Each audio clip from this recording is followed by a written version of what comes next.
है हम जिसके द्वारा दूसरों की मदद कर सकते हैं। तो इस तरह से जो है ना दान को समझना चाहिए।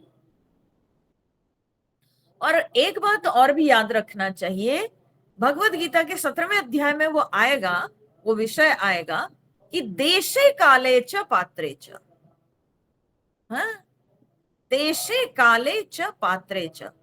देशे मतलब उचित स्थान पर, जो स्थान पर जो चीज की जरूरत है, जो वस्तु की जरूरत है, तो स्थान का जो है चिंतन करके जो जरूरत है वो स्थान पर उस वस्तु को पहुंचा देना, ये जो है बहुत महत्वपूर्ण दान माना जाता है। वैसे जो समय पर जो चीज की आवश्यकता है, ठीक है, तो उसको भी बहुत उत्तम दान कहा जाता है। और वैसे ही पात्रे अर्थात जिसको जरूरत है ना, जिसकी जरूरत नहीं अगर हम उसको देते हैं तो वो उसका वैल्यू नहीं समझेगा, परंतु जिसकी जरूरत है तो उस व्यक्ति को अगर उसकी जरूरत की वस्तु को प्राप्त करा दिया जाए तो ये जो है उत्तम प्रकार का दान कहा जाता है। सो देशे काले च पात्रे च, हाँ? तो उचित स्थान, उचित समय और उचित पात्र देखकर जो दान किया जाता है वह उत्तम प्रकार का दान माना जाता है।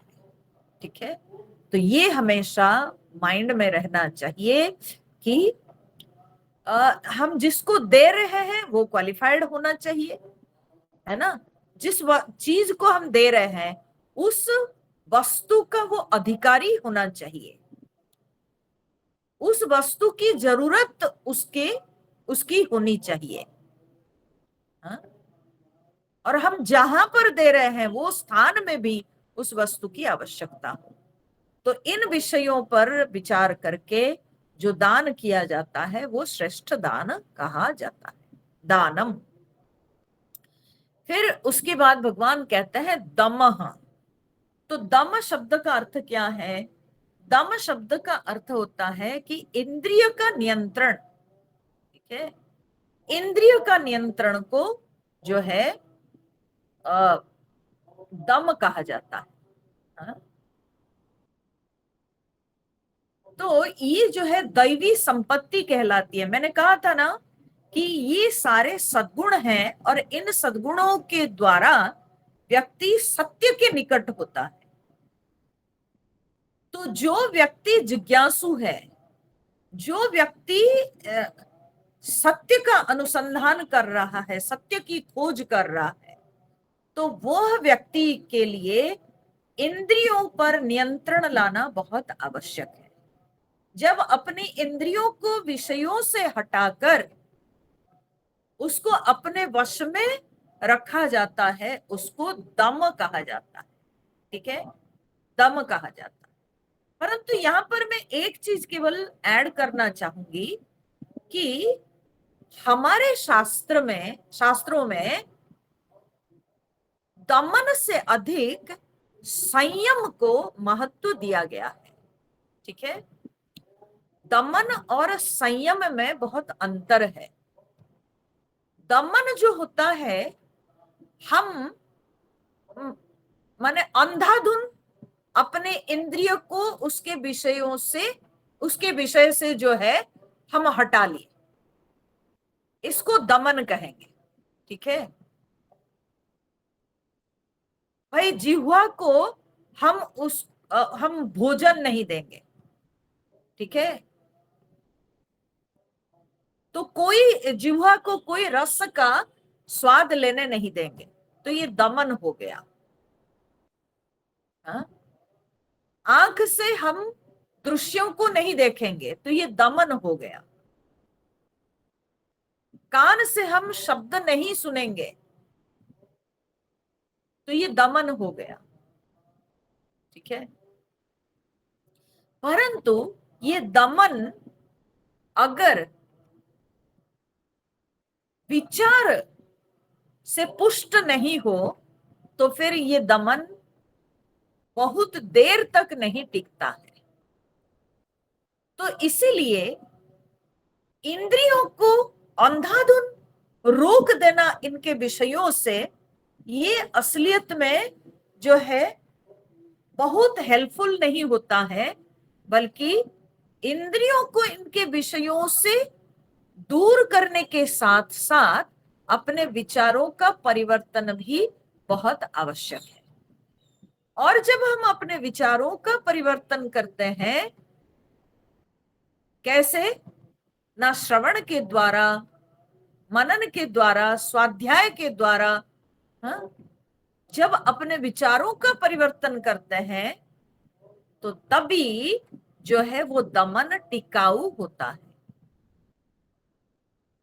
और विचार के साथ जब दमन होता है तो उसको कहते हैं संयमन। वो संयम होता है, ठीक है, वो संयम होता है। यद्यपि प्रारंभिक आवश्यकता है, जिज्ञासु या जो सत्य की खोज करने वाले होते हैं तो उनके लिए दमन की आवश्यकता होती है। जिस तरह से पहले की जीवन शैली होती थी, उस तरह की जीवन शैली से अपने आप को विड्रॉ करना पड़ता है, परंतु उसके साथ साथ अपने विचारों को भी सुधारना बहुत आवश्यक है। तो साथ साथ जब विचारों का भी परिवर्तन होता है, तब वो दमन वो संयम में परिवर्तित हो जाता है। और संयम जब आता है तब वो टिकाऊ होता है। केवल जोर जबरदस्ती इंद्रियों को बांध देने से बहुत समय तक ये दमन टिकता नहीं, परंतु उसके साथ मन का विचार भी होना चाहिए। और मन का विचार में जब परिवर्तन आ जाता है तब इंद्रियां स्वतः अनावश्यक वस्तुओं से, अनावश्यक विषयों से स्वतः दूर रहती है और इंद्रियों में किसी भी प्रकार की असहजता महसूस नहीं होती है। केवल जब हम दमन करते हैं तब हमको एक असहजता महसूस होती है, परंतु जब संयम आता है तब उसमें असहजता नहीं रहती है, बल्कि आराम से इंद्रियां विषयों से हट जाती है। तो इसलिए दमन को इस तरह से समझना आवश्यक है। तो भगवान यहां पर कहते हैं इंद्रियों का नियंत्रण, जिसको दम सद्गुण है। फिर यज्ञ, हाँ, यज्ञ शब्द का अर्थ क्या है? तो यज्ञ का तात्पर्य होता है कि अग्निहोत्रादि जो उत्तम कर्म है उनका आचरण। अब देखिए आजकल के समय में तो लोगों के पास समय नहीं है, पहली बात है, और दूसरी बात है लोगों के अंदर उतना ज्ञान भी नहीं है कि क्या करना चाहिए क्या नहीं करना चाहिए, ये पता ही नहीं है। हमारी संस्कृति में, हमारे शास्त्रों में ये विधान है कि जो उत्तम दिन सब होते हैं, जैसे संक्रांत हुए, पूर्णिमा, अमावास्या, एकादशी, है ना, तो ये सब पर्वों में इन सबको पर्व कहा जाता है। पूर्णिमा, अमावस्या, संक्रांत, इन सबको हमारे शास्त्रों में पर्व, हाँ, कहा जाता है। तो ये सब पर्वों में, हाँ, या चातुर्मास्य, है ना, जो लोग चातुर्मास्य जो है पालन करते हैं, तो ऐसे सब जो विशेष दिनों में या विशेष महीनों में, अभी जैसे चल रहा है पुरुषोत्तम मास, है ना, ये मास 12 महीने के अंदर नहीं आता है, ये अधिक मास है, ठीक है। तो इसको भगवान अपना नाम दे दिए हैं अब ये एक अधिक मास का तो नाम है ही नहीं। हम लोग जिस तरह से चैत्र वैशाख ज्येष्ठ आषाढ़ श्रावण ये सब करते हैं, तो ये तो एक अधिक मास है, इसका तो कोई नाम नहीं। तो भगवान बोले कि तुमको मेरा नाम मिलेगा, तो इसलिए इसको कहते हैं पुरुषोत्तम मास। अब ये जो पुरुषोत्तम मास है, ये पुरुषोत्तम मास में हम जप कर सकते हैं, हम अध्ययन कर सकते हैं।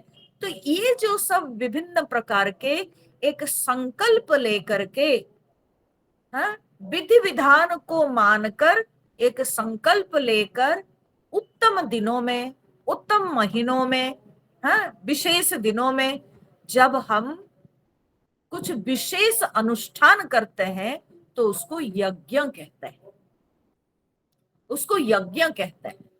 ठीक है। परंतु आजकल के समय में हमारे जीवन में तो यज्ञ समाप्त हो गया है। ना हम श्रृंखलित रहे हैं, ना हमारे पास समय है, और हम इतना अधिक अपने सांसारिक जो व्यवहार है, सांसारिक जो संबंध है, जो भौतिक सुख संपदा है, उसको इतना अधिक हम महत्व देने लगे हैं कि अपने जीवन में ये सारी साधनाओं के लिए हमारे पास समय ही नहीं। ठीक है। किसके पास समय है? कौन समझता है इस पुरुषोत्तम मास का महत्व को?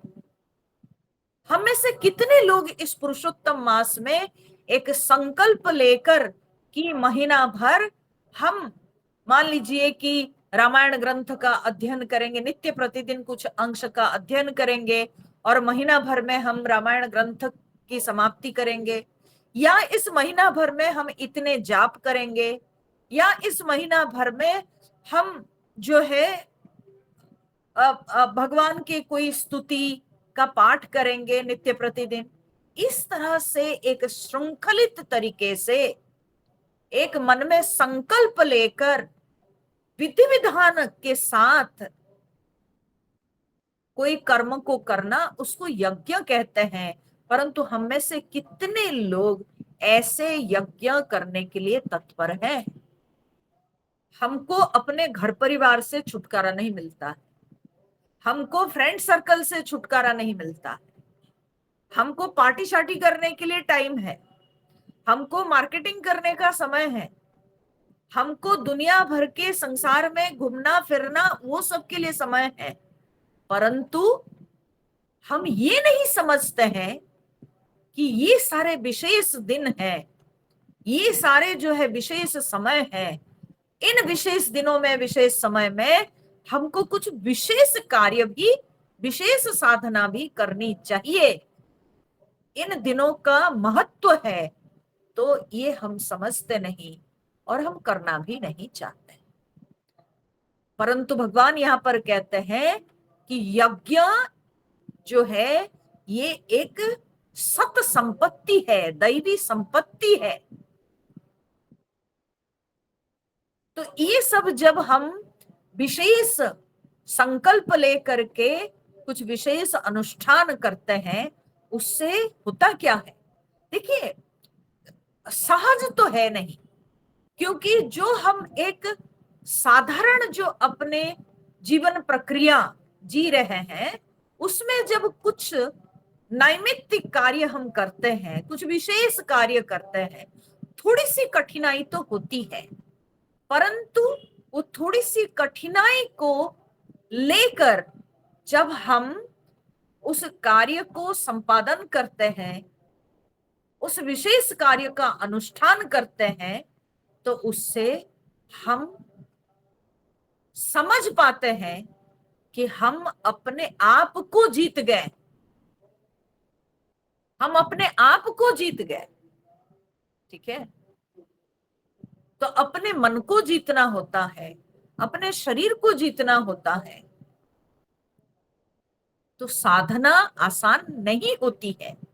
बढ़ जाते हो अपनी साधना में, आप कुछ कदम आगे बढ़ जाते हो, आप अपने आप को अच्छी तरह से समझ पाते हो, आप अपने सामर्थ्य को भी आप समझ पाते हो।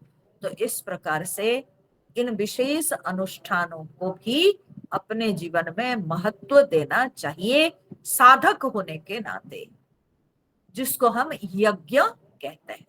ठीक है।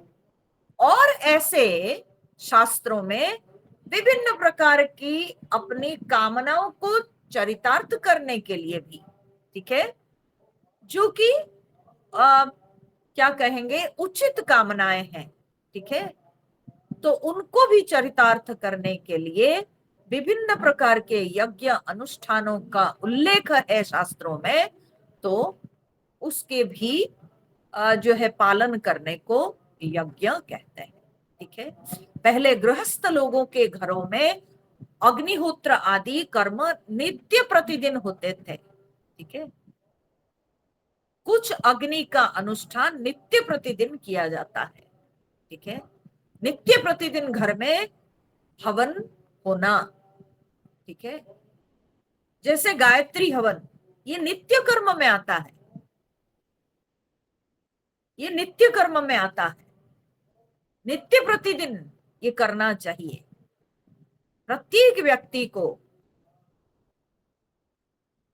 सूर्य भगवान की उपासना करके जो है सूर्य भगवान के लिए गायत्री हवन घर में जो है अनुष्ठान करना, ये जो है नित्य कर्म में आता है। और पहले जमाने में प्रत्येक गृहस्थों के घर में ये हवन नित्य प्रतिदिन होता था। तो ऐसे कुछ अनुष्ठान जो कि नित्य प्रतिदिन घरों में किया जाता है, उन सब का पालन करना ये जो है प्रत्येक साधक का कर्तव्य है। तो उसको कहते हैं यज्ञ। ठीक है। तो ऐसे जो सारे विधि विधान श्रृंखला के साथ ये सब जो अनुष्ठान किए जाते हैं, विभिन्न प्रकार के अग्नि कर्म, हवन, हाँ, आदि कर्म अनुष्ठान किए जाते हैं, उसको कहा जाता है यज्ञ। फिर भगवान आगे कहते हैं स्वाध्याय। तो स्वाध्याय का तात्पर्य क्या है? तो स्वाध्याय का अर्थ होता है कि शास्त्र, पुराण, हाँ, वेद, उपनिषद आदि का नित्य प्रतिदिन कुछ अंश, हाँ, कुछ अंश शास्त्र पुराणों का कुछ अंश का नित्य प्रतिदिन नियम पूर्वक अध्ययन करना, उसको कहते हैं स्वाध्याय। उसको कहते हैं स्वाध्याय। ठीक है। तैत्तिरीय उपनिषद में कहा जाता है स्वाध्यायान्मा प्रमदः। ठीक है। स्वाध्याय के साथ प्रमाद नहीं करना चाहिए। ठीक है। स्वाध्याय के साथ प्रमाद नहीं करना चाहिए माने क्या है? ना अपने स्वाध्याय को कभी छोड़ना नहीं चाहिए। नित्य प्रतिदिन कोई ना कोई शास्त्र का कुछ अंश का पाठ जरूर करना चाहिए। क्योंकि अगर देखिए, हम साधक होकर अगर चाहते हैं कि मेरा मन शुद्ध हो, है ना, अगर हम मन की शुद्धि चाहते हैं तो मन की शुद्धि के लिए मन को अच्छा इनपुट देना बहुत आवश्यक है। वो मन को जो अच्छा इनपुट देना, वो इनपुट्स कहां से मिलेंगे? वो इनपुट्स हमको शास्त्रों से प्राप्त होंगे।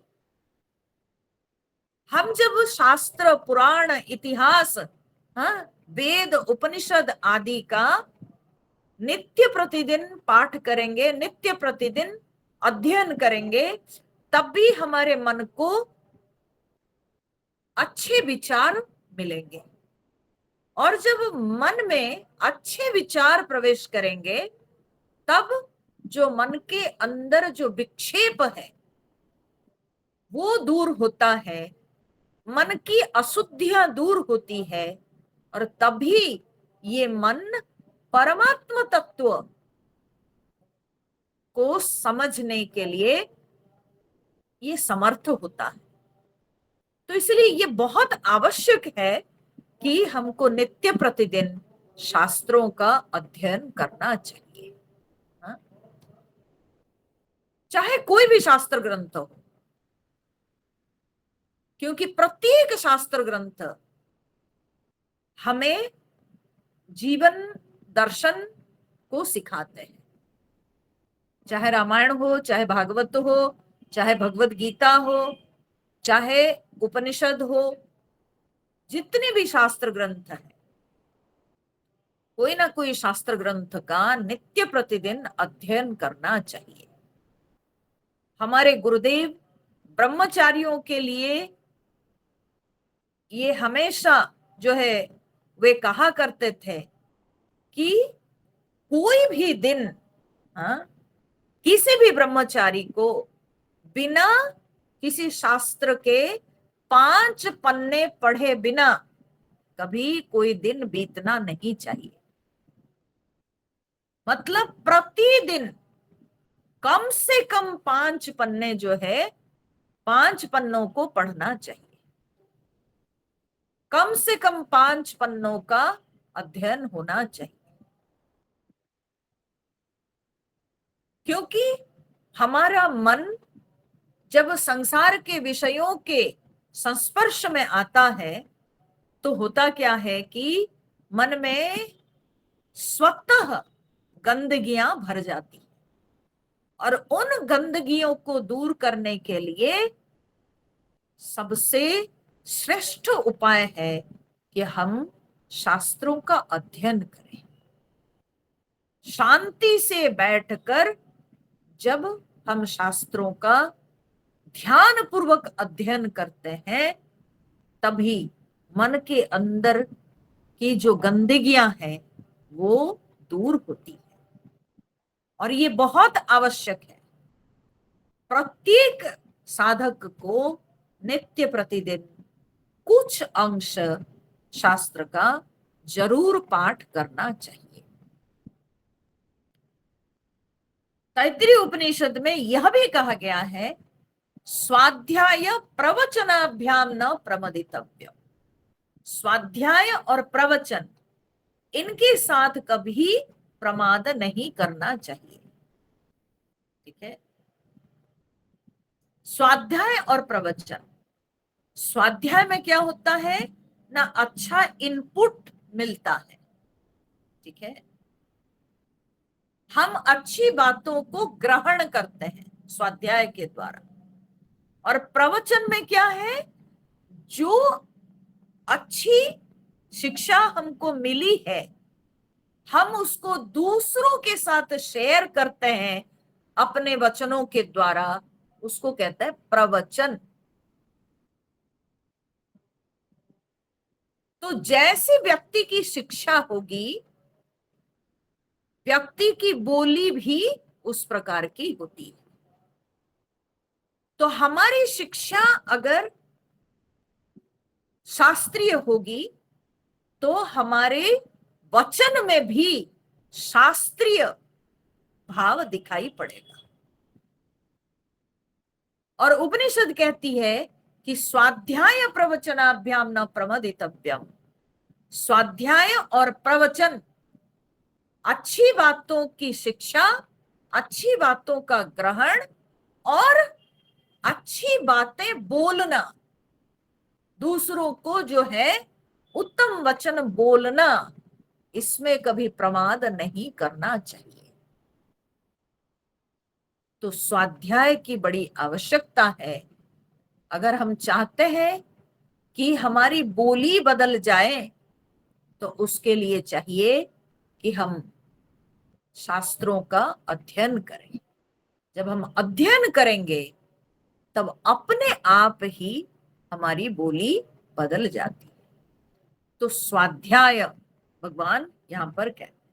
अच्छा, स्वाध्याय का और भी एक अर्थ होता है। स्वाध्याय का अर्थ क्या होता है? स्वाध्याय का अर्थ होता है कि स्वस्य अध्ययनम, माने अपना अध्ययन, अपने आप को पढ़ना। ठीक है, तो अपने आप को पढ़ना माने क्या है ना, अपने आप को जानना। ठीक है, असलियत में जब हम शास्त्रों का अध्ययन करते हैं, उससे हमको क्या मिलता है, क्या ज्ञान मिलता है? हाँ? शास्त्र हमको अपने आप को जानने की शिक्षा देता है। ठीक है, तो इसीलिए जब अध्ययन करते हैं, हम असलियत में शास्त्रों के अध्ययन के द्वारा हम अपने आप को जानते हैं, हम अपने माने अपना स्टडी करते हैं। ठीक है, तो इसलिए स्वाध्याय, अल्टीमेटली स्वाध्याय का अर्थ क्या है कि अपना अध्ययन माने स्वयं को जानना। ठीक है, स्वयं के ऊपर विचार करना, तो ये स्वाध्याय। ठीक है, ये भी स्वाध्याय। कोई जरूरी नहीं कि हमेशा हम किताब खोल के पढ़ें, ये कोई जरूरी नहीं है। शास्त्र ग्रंथ अगर नहीं है तब भी हमारी पढ़े हुए जो सारे मंत्र है, श्लोक हैं, उनको याद करके जब हम अपने आप को स्टडी कर रहे हैं, अपने आप को जब हम जान रहे हैं, अपने विषय में चिंतन कर रहे हैं, तो इसको कहते हैं स्वाध्याय। तो भगवान कहते हैं कि स्वाध्याय एक दैवी संपत्ति है। ठीक है, स्वाध्याय। पुनः भगवान कहते हैं तपह। तपह का अर्थ क्या है? तपह का अर्थ होता है कि देखिए, जीवन निर्वाह करते हुए देश काल परिस्थिति को लेकर जो भी कष्ट आते हैं अपने जीवन में, ठीक है, कभी कभी स्थान परिवर्तन होता है तो कुछ आपको जरूर थोड़ा बहुत कहीं कठिनाई महसूस होती है। कभी कभी जब समय बदलता है ना, तो लोगों को कठिनाइयों का सामना करना होता है। कुछ लोगों को गर्मी सूट नहीं करता है, कुछ लोगों को ठंड सूट नहीं करती है, हाँ? तो कुछ कठिनाइयां आती है। कभी कभी अपने जीवन में क्या होता है कि सिचुएशंस, अलग अलग सिचुएशंस आते हैं, तो उसमें विभिन्न प्रकार की समस्याएं, संकट आते हैं। और प्रत्येक व्यक्ति जब अपनी लाइफ को जी रहा है तो उसको ये सब देश काल परिस्थिति को लेकर कुछ ना कुछ कष्ट तो उसको उठाना ही पड़ता है। और जब देश काल परिस्थिति को लेकर हम कष्ट को प्रसन्नता पूर्वक सहन करते हैं, बिना कोई कंप्लेनिंग एटीट्यूड लिए, जब हम शांत होकर के संकटों का, समस्याओं का सामना करते हैं, तो उसको कहते हैं तप। ठीक है, उसको कहते हैं तप। देखिए, तप जो होता है ना, वो विथ ए पॉजिटिव एटीट्यूड। याद रखिए, कुछ लोग तो कुछ कर नहीं सकते हैं, लाचारी से सहन कर लेते हैं, मजबूर होकर सहन करते हैं, बट इंटरनली उनका माइंड रिएक्ट करता है। Internally they don't accept the situation, but they have no strength to oppose it. That is why they simply accept it कि चलो अब जैसा है क्या करें, जी लेते हैं। परंतु मानसिक रूप से वे बड़े डिस्टर्ब रहते हैं। उसको तप नहीं कहेंगे, वो तप नहीं होता है। तप कहा जाता है जब व्यक्ति एक सकारात्मक भाव लेकर, एक सकारात्मक दृष्टि के साथ जब अपने जीवन की समस्याओं को, जीवन के संकटों को जब सहन कर लेता है तो उसको तप कहते हैं। जब व्यक्ति इस बात को समझता है कि संसार में सबका परिवर्तन होता है, देश का परिवर्तन, समय का परिवर्तन, परिस्थिति का परिवर्तन, हाँ, अंधेरा के बाद प्रकाश आता है, रात के बाद दिन आता है, तो वैसे ही मेरे जीवन में भी ये जो संकट आया है, इसके बाद जीवन में सुख आएगा, शांति आएगी।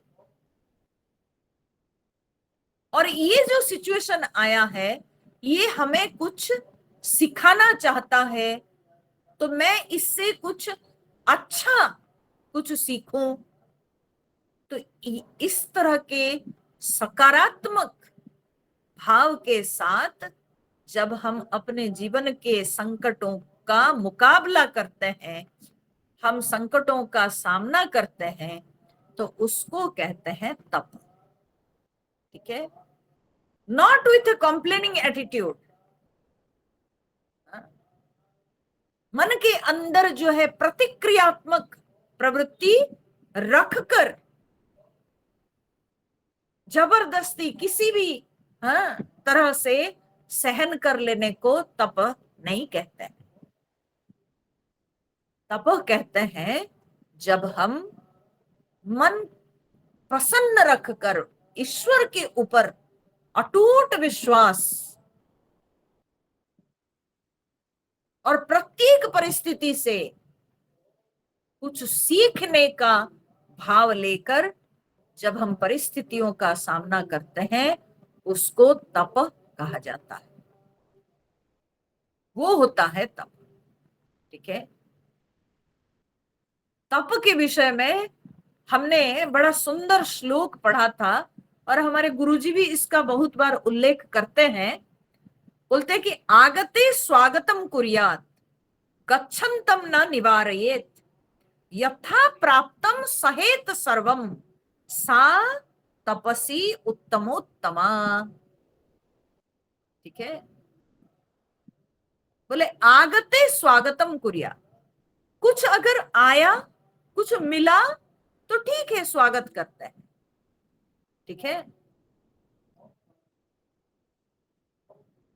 गच्छन्तम न निवारयेत्, और अगर जीवन से कुछ चला जा रहा है, हाँ, उसका कोई निवारण नहीं है। ठीक है, कुछ चीजें जाने के लिए होती है, जाने का जिसको समय आ जाता है तो वो चला ही जाता है। लाख कोशिश करने पर भी जिसका जाने का रहता है वो चला जाता है, नष्ट होने का है, नष्ट हो जाता है। ठीक है, तो जब स्वतः ईश्वर की इच्छा से या प्रारब्धवश अगर कुछ जीवन में आता है तो उसको स्वागत करते हैं। और यहां पर एक बात याद रखिएगा, जरूरी नहीं कि हमेशा अनुकूल वस्तु आएगी, कभी कभी प्रतिकूल परिस्थितियां भी आती है, प्रतिकूल वस्तुएं भी आती है, ना चाहते हुए अनचाही वस्तुएं आ जाती है जीवन में, तो उसको भी स्वागत करना। स्वागत माने कहने का तात्पर्य है कि ठीक है, जो जैसा है वैसा। अगर हमारे लिए वो प्रयुज्य है, व्यवहार करने योग्य है तो व्यवहार करेंगे, नहीं करने योग्य है तो जहां है वही रहने दो। ठीक है। तो आगतम आगते स्वागतम कुर्यात, गच्छन्तम न निवारयेत। जो जा रहा है उसके लिए भी न निवारयेत, अर्थात उसके लिए भी कोई कंप्लेन नहीं, उसके लिए भी दुखी नहीं होना है। जिसका जाने का समय, जो चला जाने का है, गया। ठीक है। तो ऐसे जो भाव रखते हैं, यथा प्राप्तम सहेत सर्वम, यथा प्राप्तम जो भी प्राप्त हुआ, सहेत सर्वम उसको सहन कर लेना है। ठीक है। तो कहते हैं सा तपसी उत्तमोत्तमा, वो सबसे श्रेष्ठ तपस्या कहलाती है। ठीक है। वो सबसे उत्तम तपस्या कहलाती है, क्योंकि कंप्लेन करना तो बहुत आसान बात है। ये नहीं हुआ, वो नहीं हुआ, है ना। अनेकों बार क्या होता है ना, मैं अपना एक्सपीरियंस आपको बताती हूँ। क्या होता है कि हम लोग कई बार कुछ तीर्थ स्थानों में घूमने जाते हैं, और हमारे साथ कभी कभी कुछ डिवोटीज भी चले जाते हैं। और वे जाते हैं, अब भाई बाहर जगह अपनी इच्छानुसार तो सब कुछ नहीं मिलेगा। तो अगर उनके अनुकूल, हाँ, वस्तुएं उनको नहीं मिली, तो शुरू हो जाता है कंप्लेन। ऐसा नहीं हुआ, वैसा नहीं हुआ, मैं क्यों आया, बेकार है, ये हुआ वो हुआ। अरे बाप रे बाप। हाँ। तो क्या है कि हम लोग थोड़ी सी अगर अपने जीवन में कहीं जरा सा अनबन हो जाता है, इधर उधर हो जाता है, तो हम उसका सहन नहीं कर पाते, उससे ऊपर नहीं उठ पाते हैं, फंसे रह जाते हैं, मन में जैसे एक गांठ बांध लेते हैं। पर हम ये नहीं समझते हैं कि जीवन में ये बहुत छोटी छोटी बातें हैं, और बहुत कम समय के लिए ये सब परिस्थितियां आती है, और ये परिस्थितियां चली जाती है, ये टिकती नहीं है। हाँ? थोड़ी देर की कठिनाई है, ये सोच हमारे अंदर नहीं आती है। तुरंत हम लोग कंप्लेन करने लगते हैं, तुरंत हम कंपेयर करने लगते हैं, अरे उसको वो मिला, मुझे नहीं मिला। हाँ। लोग उसका जो है ख्याल किए, पर मेरे को तो कोई पूछे ही नहीं। तुरंत हमारे मन नेगेटिव थॉट्स की ओर बढ़ता है, पर हम कुछ अच्छा कुछ सोच नहीं पाते हैं। हाँ। तो इसको तपस्या नहीं कहेंगे, तपस्या कहेंगे जब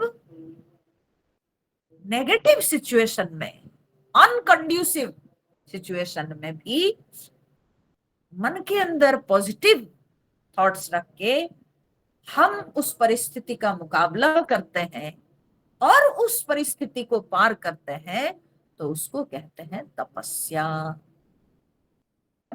एक शब्द में अगर हम कहें तो कष्ट सहिष्णुता। ठीक है।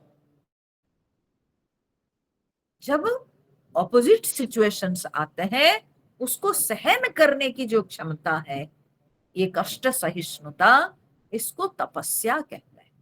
तपह। तपह को ये नहीं समझना चाहिए जाकर के कोई गुफा में बैठ जाए और कहीं जंगल में बैठ जाए, उसको तपस्या नहीं कहते हैं। बल्कि तपस्या का अर्थ है हम जहां भी हैं, जो समाज में है, हाँ, तो वहां पर प्रतिकूल परिस्थिति में अपने मन को शांत रख के, संतुलित रख के, जब सकारात्मक वृत्ति के साथ हम परिस्थिति का मुकाबला करते हैं, तो उसको तपस्या कहते हैं, तपह। फिर भगवान कहते हैं आर्जवम। तो आर्जवम मतलब क्या है? आर्जवम का अर्थ है सरलता। ठीक है, सरलता। अब सरलता मतलब क्या है? सरलता का अर्थ है कि शरीर से, मन से, बुद्धि से, हर प्रकार से हम्म, अपने क्या बोले, अपने जो अ, अपनी जीवन शैली है उसको बिल्कुल सादगी रखना है। ठीक है, ज्यादा कॉम्प्लेक्स नहीं बनाना चाहिए अपने लाइफ को। ठीक है, शारीरिक रूप से भी सादगी, हाँ, जीवन यापन शैली होनी चाहिए। अपने विचारों में भी सादगी विचार होना चाहिए। ठीक है, विचार में भी बहुत कॉम्प्लिकेटेड विचार नहीं करना चाहिए। कभी कभी मैं खुद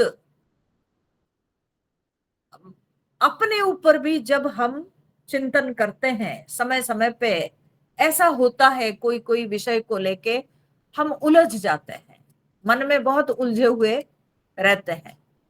परंतु जब हम बैठ के जाप करते हैं तो जाप करते करते मन के अंदर एक भाव उठता है कि तुम किस बात को लेकर उलझे हुए हो, हाँ? जिन बातों का कोई महत्व ही नहीं है,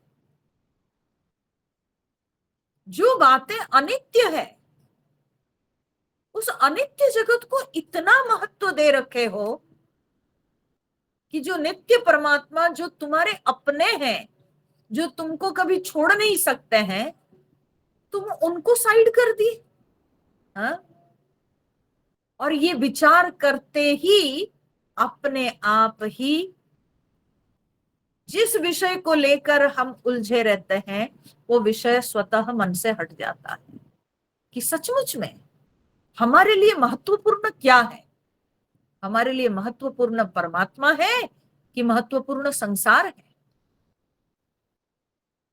तो अगर परमात्मा महत्वपूर्ण है तो परमात्मा से स्ट्रेट फॉरवर्ड और कुछ नहीं है।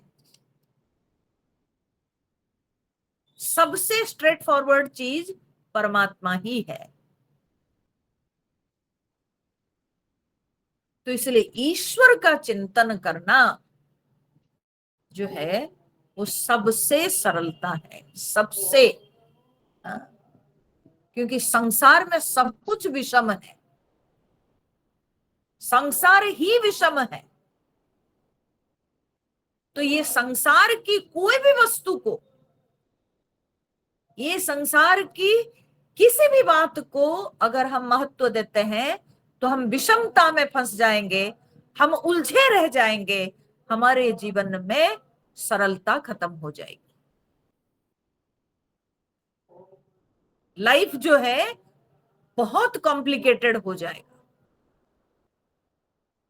तो इसलिए हम जितना अधिक परमात्मा का चिंतन करेंगे, परमात्मा का अध्ययन करेंगे, परमात्मा तत्व पर अपने मन को टिकाए रखेंगे, उतना ही हमारा जीवन जो है सादा सरल होता चला जाएगा। तो इसलिए सरलता ये एकदम जो है ना, कम शब्दों में सरल भाषा में इसी को सरलता कहते हैं। ठीक है, तब हमारी लाइफ जो है ना वन स्ट्रेट लाइन में रहेगा, क्योंकि हमारा लक्ष्य परमात्मा है। तो हम जो करेंगे, शरीर से जो करेंगे वो परमात्मा के लिए, जो बोलेंगे वो परमात्मा विषयक बातें बोलेंगे, और जो विचार करेंगे वो परमात्मा के विचार होगा। तो लाइफ जो है एक स्ट्रेट लाइन में रहेगा। ठीक है,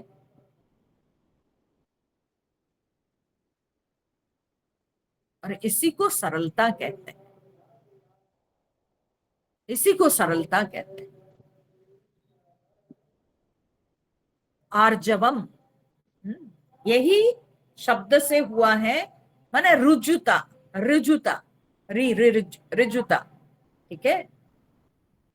तो रिजुता जो है ये रुज धातु से आया है, आर्जव शब्द।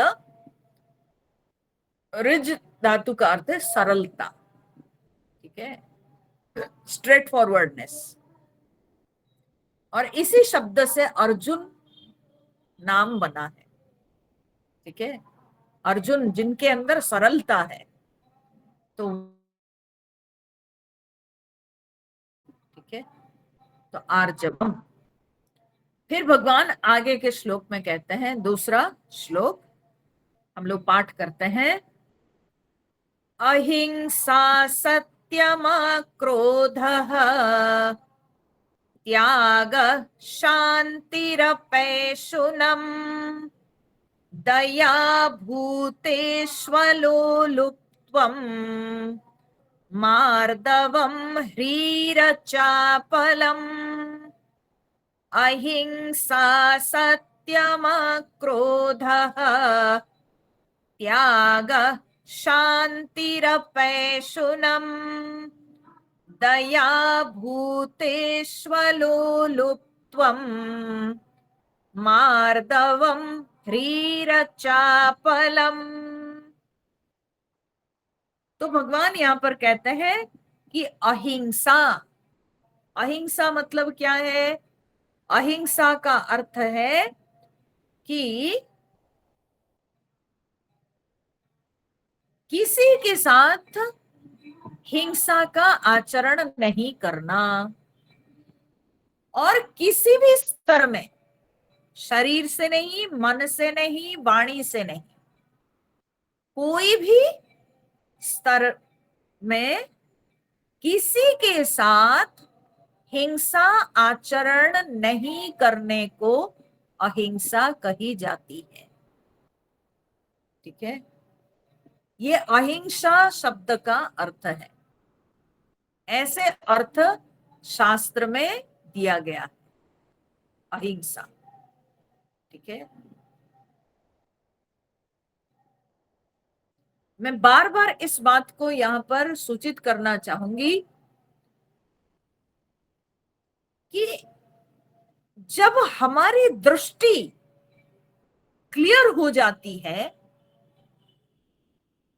अपने आप ही और सारी चीजें स्ट्रीमलाइंड हो जाती है। हमको अपना लक्ष्य पता होना चाहिए, और अपनी दृष्टि अगर अपने लक्ष्य पर हो, अपने आप ही सारे हमारे व्यवहार, हमारे कर्म, हमारे विचार, हमारी वाणी, सब कुछ अपने आप स्ट्रीमलाइंड हो जाते हैं। तो ये बहुत आवश्यक है। ये जब अहिंसा शब्द का हम जब डेफिनेशन को सुनते हैं कि शरीर से, मन से, वाणी से, किसी भी स्तर से किसी को भी हिंसा न पहुंचाने को अहिंसा कहते हैं, ये सुनकर के बहुत कठिन लगता है। परंतु मैं बताती हूं, जो लोग अपने अपने लक्ष्य को समझ चुके हैं कि हमारा लक्ष्य परमात्मा है, और वो परमात्मा सबके अंदर समभाव से विद्यमान है, सर्वत्र समरूप से विद्यमान है,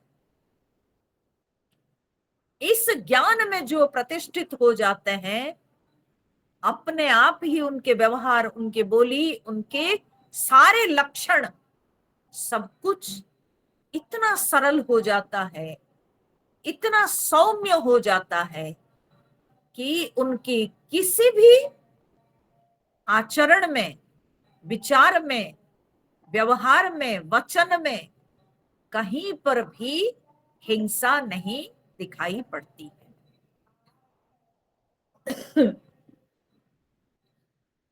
एक एवरेज पर्सन यही सोचता है कि अगर मुझे कोई हिंसा करता है तो मैं उसको हिंसा से जवाब दूं. Okay, if somebody has hurt me, then I also should answer him by hurting him.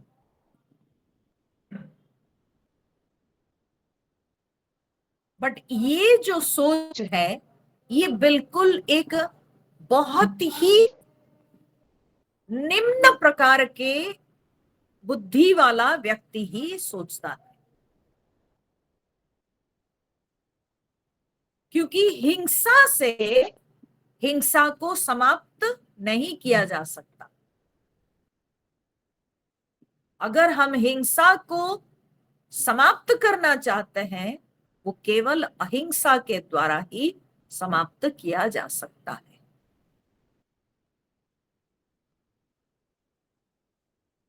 और अहिंसा पूर्ण रूप से अपने अंदर प्रतिफलित होने के लिए चाहिए कि हमारी दृष्टि बिल्कुल अपने लक्ष्य के बारे में स्पष्ट होना चाहिए.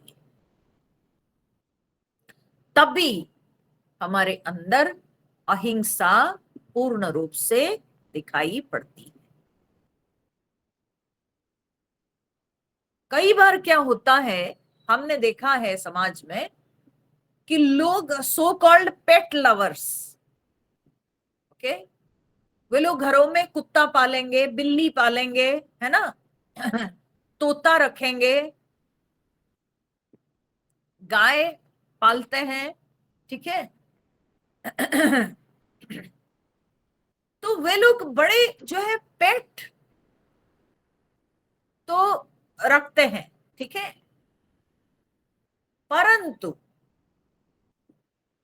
किसी दूसरे के साथ बड़े कठोर आचरण करते हैं.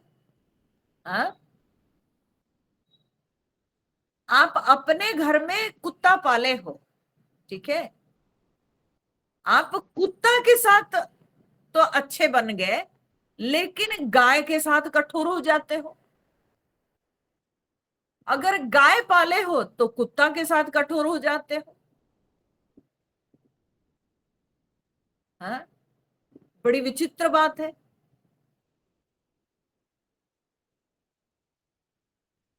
तो लोग जो है एक तरफ जब दिखाते हैं कि नहीं भाई मैं जो है पशुओं के साथ अच्छा व्यवहार करता हूं, तो पशुओं के साथ अच्छा व्यवहार करते हो तो पक्षियों के साथ नहीं करते हो, मनुष्यों के साथ नहीं करते हो.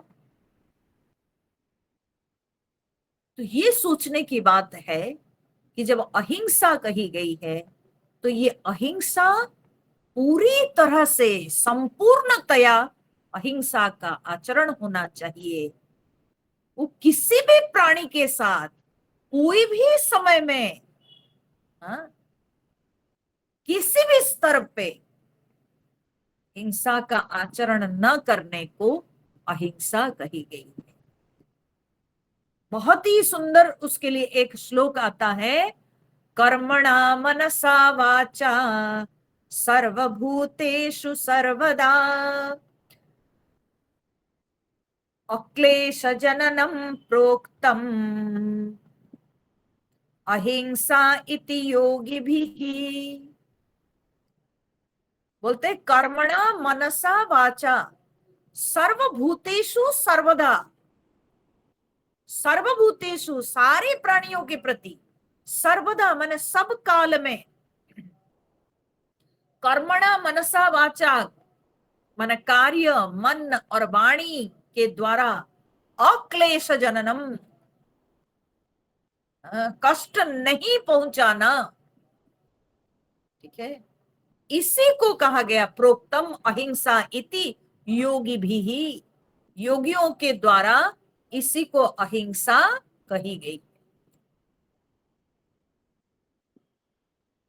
तो इसलिए ये विचार योग्य है कि अहिंसा जो है ये साधक के लिए अहिंसा तभी संभव है। जिस प्रकार के अहिंसा का डेफिनेशन दिया गया है हमारे शास्त्र में, वो अहिंसा वृत्ति तभी आती है जब व्यक्ति की दृष्टि में स्पष्टता है। इसलिए संत महात्मा लोग जब संसार में विचरण करते थे या करते हैं, तो क्रूर से क्रूर प्राणी भी उनके निकट पहुंचकर वो शांत हो जाता है। चैतन्य महाप्रभु के बारे में कहा जाता है कि जब वे नगर संकीर्तन करते हुए जाते थे, कभी कभी जंगल के रास्ते जब जाते थे, पहले जमाने में तो इतने जो है सब साफ सुथरा रास्ता नहीं था, तो कभी कभी जंगल के रास्ते में जाना पड़ता था। तो जब जंगल के रास्ते जाते थे, प्रभु के नाम लेते हुए जाते थे, संकीर्तन करते हुए जाते थे, जंगल के हिंस्र प्राणी भी उनके निकट शांत होके रहते थे। वे प्राणी भी अपनी हिंस्रता को त्याग देते थे। हमारे गुरुदेव स्वामी चिन्मयानंद जी के गुरु स्वामी तपोवन जी महाराज, वे जब हिमालय में यात्रा करते थे, बहुत जगह उनको डाकुओं का सामना करना पड़ा है। लोग उनको बहुत बार जो है ग्रामवासी उनको आगाह करते थे कि आप उस रास्ते मत जाइए, डाकू मिलेंगे। पहले पहाड़ों में डाकू सब छुपके रहते थे ना, लेकिन तपोवन जी महाराज कभी भी भयभीत नहीं होते थे। वे अपनी यात्रा करते थे और उनको बहुत बार डाकुओं का सामना करना पड़ा है। वे अपने बारे में बताते थे। तो वे डाकू सब भी उनके निकट आके शांत हो जाते थे। बल्कि वे जब उपदेश देते थे, उन उपदेशों को वे सुनते थे। बुद्धदेव के बारे में भी हमने सुना है कि अंगुलीमाला, जब वो बुद्धदेव के पास आया, तो वो अपनी जो क्रूएल्टी है, अपनी क्रूरता को वो छोड़ दिया। तो इसलिए संत महात्मा लोग जो होते हैं, महापुरुष लोग होते हैं, वे नित्य निरंतर प्रभु का ध्यान करते हैं, प्रभु का चिंतन करते हैं। और जैसे जैसे ईश्वर का चिंतन मन में बढ़ता है, वैसे वैसे मन से क्रूरता दूर हो जाती है। तब उनके व्यवहार में, उनके वचन में, उनके विचार में कहीं पर क्रूरता रहती नहीं। तब उनके द्वारा अहिंसा जो है वो स्वतः आचरण होती जाती है। तो अहिंसा मतलब किसी के प्रति भी, किसी भी काल में, किसी भी प्रकार से हिंसा नहीं पहुंचाना, इसको कहते हैं अहिंसा। अब इसके बाद भगवान जो आगे का जो सद्गुण बताते हैं, उन सद्गुणों के ऊपर हम लोग चर्चा फिर कल करेंगे, ठीक है? क्योंकि आज मेरा कुछ और एक कार्यक्रम है, मेरे को किसी के यहाँ जाना है, एक उनके घर से मेरे को कोई विशेष कार्य के लिए बुलावा है। तो इसलिए थोड़ा मैं आज पहले समाप्त कर रही हूँ सत्संग को, फिर हम लोग कल मिलेंगे, ठीक है, 7 बजे। तो आज के लिए इतना ही हम लोग सत्संग को रखेंगे। हरिओम। हरिओम। ओम पूर्णमदः पूर्णमिदं पूर्णात् पूर्णमुदच्यते पूर्णस्य पूर्णमादाय पूर्णमेवावशिष्यते। ओम शांति शांति शांति। हरि ओम। श्री गुरुभ्यो नमः।